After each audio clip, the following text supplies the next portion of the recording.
the winner to organize the 2022 FIFA World Cup is Qatar.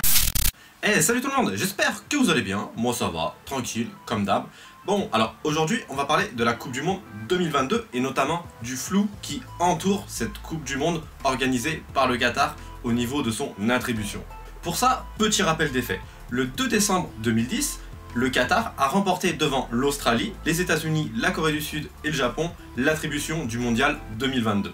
Mais selon certains médias, le dossier du Qatar ne remplissait pas tous les critères et en plus il était en retard par rapport à ses concurrents. Et c'est ça qui a commencé à semer le doute en ce qui concerne l'attribution de la Coupe du Monde 2022 au Qatar.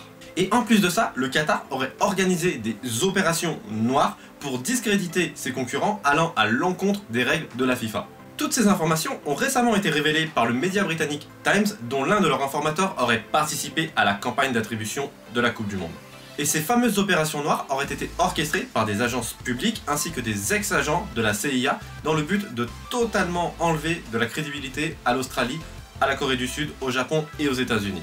Grosso modo, durant cette période de discréditation, des personnes influentes, comme Zinedine Zidane, ont été recrutées afin de donner l'impression que les autres pays n'avaient aucune influence extérieure, ni aucun soutien venant des personnes venant du football ou du sport en général.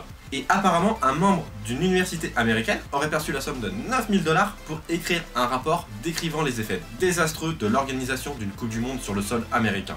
Suite à ces récentes révélations, de nombreuses interrogations ont vu le jour, à savoir, est-ce que le Qatar peut-il conserver son attribution pour la Coupe du Monde 2022 ? Faut-il leur retirer l'attribution ou alors complètement annuler la Coupe du Monde 2022 ? On va maintenant voir ce qu'il en est réellement. Et pour répondre à toutes ces interrogations, toujours selon le média britannique Times, il y a en effet quelques possibilités que cette Coupe du Monde soit retirée au Qatar. Il y a effectivement des chances que cette Coupe du Monde 2022 soit retirée au Qatar du fait que le comité d'organisation de la Coupe du Monde ait enfreint les règles de la FIFA. Le comité d'organisation est donc plus que jamais sous le feu des projecteurs. Il reste donc à savoir si la FIFA va décider d'ouvrir sa propre enquête à propos de tout ça. Et pour l'instant, on reste donc dans la spéculation du moment où la FIFA n'a pas décidé d'ouvrir son enquête.